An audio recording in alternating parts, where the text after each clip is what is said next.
ꯑꯩꯒꯤ ꯚꯥꯏꯗ ꯃꯇꯦꯡ ꯂꯩꯕꯗꯨꯁꯨ ꯃꯌꯥꯝꯅ ꯆꯥꯎꯔꯥꯛꯄ ꯑꯃ ꯈꯪꯕꯤꯔꯛꯄꯅꯤ ꯑꯩꯗꯤ ꯌꯥꯝꯅ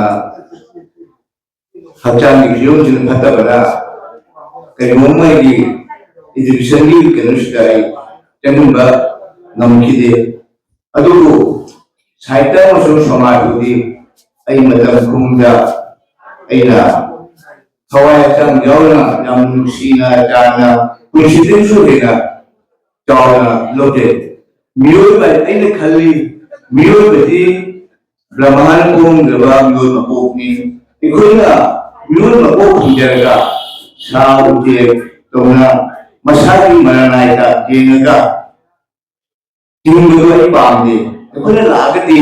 ꯄ꯭ꯔꯤꯊꯤꯕꯤꯁꯤꯗ ꯑꯩ ꯑꯃ ꯂꯥꯛꯑꯝꯃꯤ ꯍꯥꯏꯕꯒꯤ ꯈꯨꯕꯝ ꯃꯆꯥ ꯑꯃ ꯊꯝꯂꯝꯕ ꯍꯥꯏꯁꯦ ꯇꯉꯥꯏ ꯐꯗꯕ꯭ꯔꯥ ꯍꯥꯏꯕ ꯋꯥꯈꯜꯁꯤꯃꯗꯤ ꯑꯩ ꯃꯇꯝ ꯄꯨꯝꯅꯃꯛꯇ ꯏꯀꯥꯎ ꯀꯥꯎꯖꯗꯦ ꯁꯤꯔꯁꯨ ꯃꯗꯨꯅ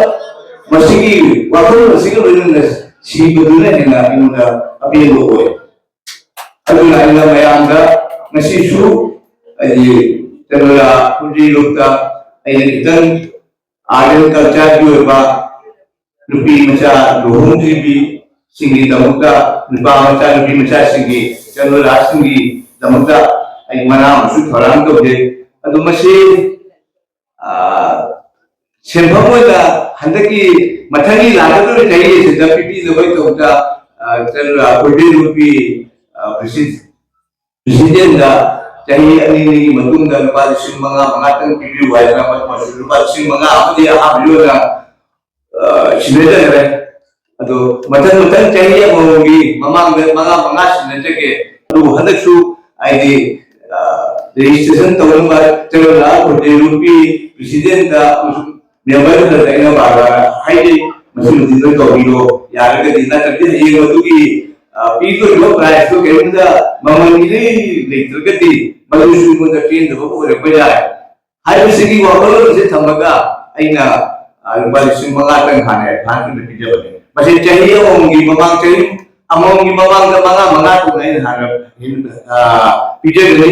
अदुगा मसिगी केनोसिना पैसा सिना आर्ट एंड कल्चर दा थवाई लवा लुहोंगी फ्री मचा सिंगी तपका सिंगी नबाय अदो मथंगा आई एबजु प्लान तोरी मसु या मंगा है चुखते आई इसे लेजसनु अदो मसु मतोबि अदुगा आइना खली मियोबगी पुंसीसिदा अंगांगना हाइदगी मनुनी अंगांग सेंपियुगी मतोता जातिगी जुंबिये अंगांगनी अंगांग सेमना कोई जातिसे तखतो होगनी तखतो खुंगेसिदा मकोनी हेना मांग हालायक मांग हालायक तो दुनि ऐसे या खुनाय सिउ या चौकपा खुनाय को ओहिनिबा खुनाय को ओरगदी अखोई जाति से तंग लेता ना ले बंगमनी लाइले सु हितगति कोई करीब तो तोगो मोय अदुना लाइले सु चे खले कुमंग के सु नबी तोता अखोई असिगुंबा कनागुबा अंगंबा सिंगा समाज सु जोकर पिबदा अगी तुमी बियो हाबी वादी नचते असुमाना थरमा माना गमजबदा समाज सु थर कुना कतोबल गबिरी कतोबल के न नुंगाई दी पृथ्वी जाते इबल लेके अदुना मशुंगा तमिन बियो अदई यामसुवा गांगे रलो अदु अइना पाबदि समाज का कतोबा जे फटगी मरुनी अकोई मी लाबनिना मी नवे हंजी लाबनिना